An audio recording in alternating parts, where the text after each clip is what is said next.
जय हिंद दोस्तों, स्वागत है आपका और एक नए वीडियो में और एक नए टॉपिक के साथ। मैं हूं डॉक्टर देव, मैं हूं राजेश। स्वागत करते हैं हमारे यूट्यूब चैनल में। फ्रेंड्स, आज का जो वीडियो हम लेकर आए जिसका टाइटल है पाकिस्तान आतंकी court in USA, Pakistan ashamed in front of 2005 Nations. मतलब वो तो उसकी पुरानी आदत है, कहीं भी मतलब उसकी पहुंच जाते हैं। तो चलो दोस्तों, पहले वीडियो स्टार्ट कर लेते हैं। आशा करेंगे पसंद आएगा और पसंद आए तो लाइक और शेयर जरूर से कर दीजिएगा और चैनल पर पहली बार आए तो सब्सक्राइब जरूर से कर दीजिए। चलिए स्टार्ट करते हैं। अमेरिका में कातिलाना हमलों की मंसूबाबंदी के इल्जाम में पाकिस्तानी शहरी को गिरफ्तार कर लिया गया है। अमरीकी महकमा इंसाफ के मुताबिक मुलजिम आसिफ मर्चेंट मुबैना तौर पर ईरानी हुकूमत के लिए काम कर रहा था। तार साहब, बहुत बड़ी डेवलपमेंट हुई है अमेरिका के अंदर कि एक पाकिस्तानी शख्स, उसका नाम आसिफ मर्चेंट है, उसको न्यूयॉर्क में गिरफ्तार कर लिया गया और कहा जा रहा है कि वो अमेरिका के अंदर सियासी लोगों को टारगेट करना चाह रहा था। उसने को $5,000 के करीब कोई रिश्वत भी वहां पे किसी को दी, लेकिन इससे पहले कि कुछ होता वो निकल रहा था कि इंडियन अमेरिकन इंटेलिजेंस ने उसको पकड़ लिया। हर एक बुरी चीज के पीछे एक पाकिस्तानी होता है दोस्तों, हर एक बुरी चीज के पीछे। कहीं बाढ़ आ जाए, सूखा पड़ जाए, मैं बता रहा हूं, आप ढंग से खोजेंगे आपको पाकिस्तानी मिलेगा। ये लोग अच्छी चीज तो कर नहीं पाते। दो ही इनके एक्सपोर्ट है भैया, एक गधा एक आतंकवादी, क्योंकि यही प्रोड्यूस कर रहे हैं लोग भारी मात्रा में। आतंकवादी प्रोड्यूस कर रहे हैं, गधा प्रोड्यूस कर रहे हैं। मैंने दावा किया है कि आसिफ रजा मर्चेंट नामी पाकिस्तानी शहरी ईरान के इमा पर अमेरिका में जनरल कासिम सुलेमानी की हलाकत का बदला लेना चाहता था और इसके लिए आसिफ मर्चेंट ने अमेरिका में किराए के कातिल भी भर्ती किए। अमेरिकी प्रोसिक्यूटर्स की जानिब से यह मामला इस वक्त अमेरिका की अदालत में जेर समाअत है। क्या ये बात पता नहीं थी पाकिस्तान को कि आपका एक आदमी बड़े असैसिनेशंस कराने जा रहा है? ये बात पता नहीं थी? मैं नहीं मान सकता। वर्ल्ड की नंबर 1 एजेंसी को कुछ तो जरूर पता होगा। चीमा साहब, इस बंदे ने सत्यानाश करके रख दिया है पाकिस्तानी अमेरिकन का। यहाँ पे इसने तसल्ली कर दी। इसने, मैं आपको बताना चाहूंगा कि हम जैसे लोग जो कि भागकर यहाँ पे रिफ्यूज लेकर बैठे हैं, जब भी यहाँ पे कोई इस तरह का हादसा होता है, यकीन करें, पिछले 35 साल से हम दुआएं मांगना शुरू कर देते हैं कि या मेरे मालिक इसमें कोई पाकिस्तानी ना हो, कोई मुसलमान ना हो। एक हिटमैन एक गनमैन को रिक्रूट कर रहे थे भाई साहब, और ये पकड़े गए। एक्चुअली जिसको ये रिक्रूट करना चाह रहे थे वो एक अंडरकवर एजेंट था, यानी कि सरकार का आदमी था, लेकिन वो ऐसे ही हिटमैन बन के घूम रहा था। इसने $5,000 उसको दिए, तब इसको धर लिया गया। जय हिंद दोस्तों, इस समय पूरे यूएसए के मीडिया में सिर्फ और सिर्फ पाकिस्तानी आतंकवादी का ही नाम छाया हुआ। जी हाँ दोस्तों, ये पाकिस्तानी आतंकवादी यूएसए में जाके यूएसए के लीडर्स को एलिमिनेट करने वाला। ऐसी पार्टी जो मुस्लिम इमिग्रेंट्स को शरण देने से मना कर रही थी, डोनाल्ड ट्रंप की पार्टी, या उस पर प्रतिबंध लगाने या आंशिक प्रतिबंध लगाने की बात कर रही थी, ये कट्टरपंथी आतंकवादी डोनाल्ड ट्रंप और उनके सहयोगियों को ख़त्म करने वाला। इसने रिक्रूटमेंट के लिए अच्छे खासे पैसे भी न्यूयॉर्क में जो सीरियल किलर हैं उनको देना शुरू कर दिया, लेकिन उनमें से कुछ सीरियल किलर अमेरिकी एजेंट निकले। इसके बाद तो फिर ये पूरी दुनिया में पाकिस्तान का एक बार फिर से बदनामी, और पाकिस्तानियों ने अपनी जात बता दी। और क्या एक्चुअल में क्या एक पाकिस्तानी होते हैं, इनका माइंडसेट क्या होता है, ये किस तरीके से काम करते हैं, नाली के कीड़ों की तरह, ये इन्होंने बताया। अच्छा, ये बंदा ईरान के मोटिवेशन से आया था।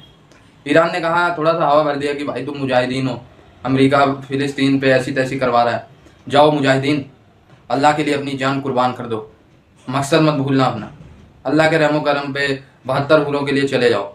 अमेरिका के अगर तुमने एक भी किसी लीडर को ख़त्म कर दिया तो हूरों ही हूरे मिलेंगे। और अब ये हूरों के चक्कर में पकड़े गए अमेरिका में। अब देखते हैं इनके साथ क्या होता है, लेकिन पाकिस्तानियों ने औकात बता दिया। अमरीकी सियासतदान या सरकारी अफसरान के कत्ल की मुबैना साजिश के इल्जाम में अमरीका में पाकिस्तानी शहरी आसिफ मर्चेंट पर फर्द जुर्म आयद कर दी गई है। अदालती दस्तावेज के मुताबिक 46 साला आसिफ मर्चेंट ईरान में वक्त गुजारने के बाद पाकिस्तान से अमरीका आया था ताकि साजिश पर अमल के लिए लोग भर्ती कर सके। साहब, बहुत बड़ी डेवलपमेंट हुई है अमेरिका के अंदर कि एक पाकिस्तानी शख्स, उसका नाम आसिफ मर्चेंट है, उसको न्यूयॉर्क में गिरफ्तार कर लिया गया और कहा जा रहा है कि वो अमेरिका के अंदर सियासी लोगों को टारगेट करना चाह रहा था। उसने को $5,000 के करीब कोई रिश्वत भी वहां पे किसी को दी, लेकिन इससे पहले कि कुछ होता वो निकल रहा था कि इंडियन अमेरिकन इंटेलिजेंस ने उसको पकड़ लिया। कहा जा रहा है कि ये पाकिस्तान के लिए बहुत बड़ा सेटबैक है और अक्सर पाकिस्तान इन चीज़ों में सामने आता है और पाकिस्तानी लोग मुलव्वस पाए गए हैं। तार साहब, आप कैसे देखते हैं पाक अमेरिका ताल्लुकात के हवाले से, और इस वक्त अमेरिका के अंदर जिस तरह इलेक्शंस हो रहे हैं, सिक्योरिटी बड़ी हाइट, और कुछ अर्सा पहले ही तो डोनाल्ड ट्रंप साहब पे हमला हुआ है, गो कि ये शख्स उसमें इन्वॉल्व नहीं था, लेकिन फिर भी हमारे लिए कितनी मुश्किलात पैदा हो सकती हैं। What's your take on that sir?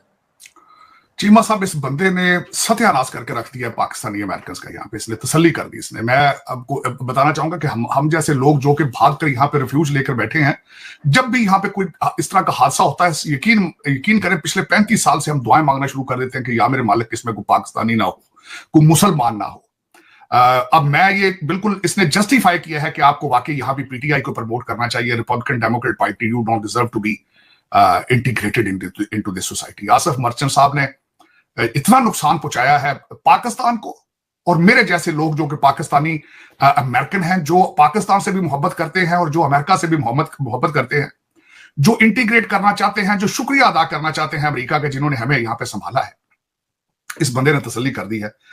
इस पे जितना भी दुख किया जाए कम है। इस बंदे ने वज़ियती की, इस बंदे ने सख्त। चीमा साहब देखें, और इतने इमेच्योर हैं ये लोग, कितने इमेच्योर लोग हैं कि $5,000 में यार तुम मरवाना चाहते हो लीडर, या 3 बंदे 3 जाकर रेस्टोरेंट में खाना खाएं, $5,000 बिल आ जाता है। इतना सस्ता सारा कुछ हो जाना था। इनको ट्रेन करने वाले भी नहीं समझते कि यार इनको इंटरनेट इस्तेमाल करने सिखा देंगे। मेरे इतने इमेच्योर है।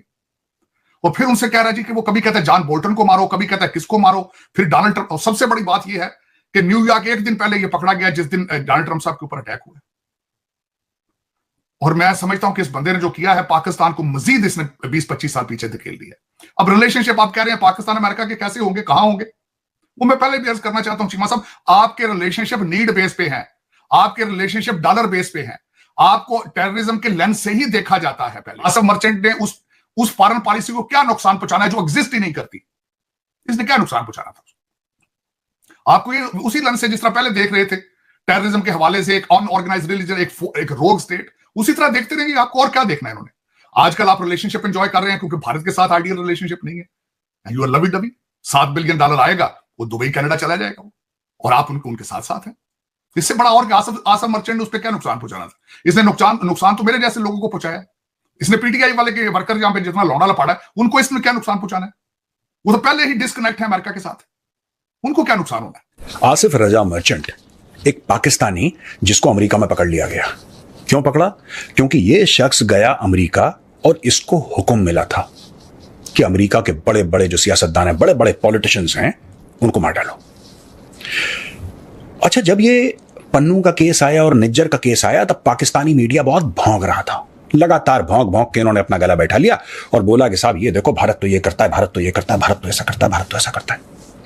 इसीलिए मैं कहता हूं पाकिस्तानियों, अपने गरेबान में देखो, जिन्ना की करतूतें देखो, अपने जर्नैलों की करतूतें देखो, एंड नेवर सेलिब्रेट। आज मैं पाकिस्तानियों को एक हिदायत देता हूं, कभी जश्न मत बनाओ, क्योंकि तुम्हारी किस्मत इतनी बुरी है, कि जो पुराना हिंदी फिल्म का डायलॉग है ना, याद है हिंदी फिल्म का डायलॉग, तुम्हारी किस्मत इतनी बुरी है कि अगर तुम ऊंट पे बैठोगे ना, तब भी तुम्हें कुत्ता काट लेगा। आसिफ रजा से पूछा गया कि आसिफ रजा भाई, आप ये बताइए कि आप ऐसा क्यों कर रहे हैं? आप अमेरिका में आके इन सब बड़ी बड़ी पॉलिटिकल हस्तियों को, जो राजनीतिक लीडर हैं, उनको आप क्यों मारना चाहते हैं? आपका मकसद क्या है? तो इन्होंने बोला है कि जो भी पाकिस्तान या मुस्लिम दुनिया यानी कि उम्मा, जो भी पाकिस्तान और उम्मा के खिलाफ काम करेगा, मैं उसको मार दूंगा। ये उसने औपचारिक रूप से एक औपचारिक तौर पर रादर इसने एक बयान दिया है। इसने बोला कि नहीं, this is my official statement है भैया, जो करेगा। और फिर बोला कि ये सब लोग नॉर्मल लोग नहीं हैं, आम लोग नहीं है, गंदे लोग हैं, मैं इनको मारूंगा। अब पाकिस्तानी है, कोई पाकिस्तानी ये तो नहीं बोलेगा ना कि मैंने सॉफ्टवेयर बनाई है, कोई पाकिस्तानी ये तो नहीं बोलेगा कि मैंने वैक्सीन बनाई है, कोई पाकिस्तानी ये तो नहीं बोलेगा ना कि ये इलेक्ट्रिकल कार है मैंने बनाई है जो कि 2000 किलोमीटर एक चार्ज पे चलते। ये सब पाकिस्तानी थोड़ा ना करते हैं। मार देंगे, जज्बे वाली कौम है, कलमा पढ़ के मुल्क बना था, काट देंगे, गजवाए हिंद, यही सब इनके बच्चों को आता है, यही सब इनके माँ बाप को आता, सब ऐसे ही है कि थाली के चट्टे बट्टे। ये देख लो। अच्छा, जो मर्चेंट है, इसके 2 परिवार हैं इसके, यानी कि 2 जगह शादी हुई और 2 जगह इसके बच्चे हैं, और दोनों पैरेलल चल रहा है इसका मैटर। तो इसका एक घर बसा हुआ है इसका ईरान में, जहां पे इसकी बीवी और 4, 5, 6 पता नहीं कितने बच्चे हैं इसके, और एक इसकी बीवी पाकिस्तान में है, उसके साथ भी पता नहीं इसके कितने बच्चे, लेकिन मतलब he is maintaining 2 households simultaneously. नमस्कार दोस्तों, हिंदुस्तान तक की एक और वीडियो में आपका फिर से स्वागत है। दोस्तों, एक बड़ी न्यूज़ निकल के सामने आ रही है कि एक पाकिस्तानी आतंकी यूएसए में पकड़ा गया है, और वो दोस्तों बड़े बड़े नेताओं के असैसिनेशन के मामलों में शामिल था। दोस्तों, ये बताया जा रहा है कि वो यूएसए के बड़े बड़े नेताओं को मारना, यूएसए में उसे पकड़ लिया गया है। दोस्तों, उसने $5000 में एक बंदे को हायर किया था मारने के लिए, जो शूटर था। और दोस्तों मज़े की बात यह है कि जिस बंदे को उसने हायर किया था वो यूएसए के इंटेलिजेंस का ही आदमी था, तो उसने उसे वहीं पकड़ लिया। इस वजह से वो गिरफ़्तार हो गया। दोस्तों ये बताया जा रहा है कि ये जो बंदा था ये पाकिस्तानी था, और इससे ये पता लगता है कि पाकिस्तान के लोगों की सोच कैसी होती है, वो किन किन कामों में शामिल होते हैं। वो किसी भी अच्छे कामों में उनको देखा नहीं जा सकता कि इन्होंने ये इन्वेंशन किया, इन्होंने इसमें कंट्रीब्यूट किया। बस थैंक यू दोस्तों वीडियो को यहाँ तक देखने के लिए। तो भाई अमेरिका नहीं, कई सारे कंट्री में आतंकी होगा तो वो सिर्फ की कंट्री से बिलोंग होगा, ये फिक्स है। पाकिस्तान इज अ आतंकी कंट्री। मतलब कई किताबों में तो नहीं लिखा है, लेकिन अब सब लोग बोल रहे हैं, इसलिए हम भी बोल रहे हैं कि पाकिस्तान आतंकी की फैक्ट्री है। अब तो खुले आम बोल रहे लोग, हर एक कंट्री बोल रहे। और वहां पे कभी आतंकी खत्म नहीं होते भाई, वहां पे तो स्पेशल फैक्ट्री है आतंकी की, आतंकी बनाते हैं। और ये मतलब ये वहां पर रहकर भी कुछ मतलब करना तो यही काम है। अब एक समय ऐसा रहा, लोग कहते थे आतंकी पैदा होते, आतंकी पैदा नहीं होते, आतंकी की फैक्ट्री होती है। आतंकी को बोलते हैं ना, बनाए जाते हैं। तो बहुत बड़ी फैक्ट्री है भाई पाकिस्तान में, कभी कभार जाना हो तो। हाँ, पैसा बहुत मिलता है उन लोगों को। हाँ, ये शख्स को $5,000 मिले थे, वो मतलब अमेरिका के मतलब वो जो पॉलिटिकल लोग हैं उसको मारने के लिए। अभी उनका उनसे क्या करे भाई, इन लोगों को एक ही चीज है भाई, क्या पैसे करोगे ना तो ये सपने दिखाते बड़े बड़े, 72 हुरे मिलेगी, जहन्नुम, ये बस सब कुछ बहुत मिलेगी, ये जन्नत, वो मिलेगा, जन्नत। तो ये लोग तो फिर उसका ब्रेन वॉश हो जाता है। जन्नत कहाँ होती है भाई, वो तो सोच लो। जन्नत मिलेगी ना जेल में। बहुत बड़ी जन्नत। हाँ। और उसमें भी अमेरिका से बहुत अच्छी जन्नत मिलने वाली। फिर अमेरिका वाले अच्छे से तो पिछवाड़े पे तो मारेंगे ना, तो 72 हुए याद आ जाएंगे। मेरे को तो ऐसा लग रहा है कि पाकिस्तान के कुछ एक लोगों को छोड़ के ऑलमोस्ट आतंकी है, ऑलमोस्ट। अब तो यही बोल सकते हैं, क्योंकि हर एक कंट्री में जहाँ पे भी कोई मतलब ऐसे गिरफ्तार होते हैं, आतंकी वर्ड जहाँ पे आता है वहाँ पे बिलोंग टू पाकिस्तान होता है। ज्यादातर यही हमने देखा है कि यहाँ पे एक आतंकी को गिरफ्तार कर लिया गया है, belong to from Pakistan. Pakistan words common हो गया। तो बाकी दोस्तों आपको कैसा लगा वीडियो कमेंट में लिख के जरूर बता दीजिए। फिलहाल आपसे विदाई ले रहे, मिलेंगे और एक नए वीडियो में आपके साथ। टिल देन, जय हिंद, जय भारत।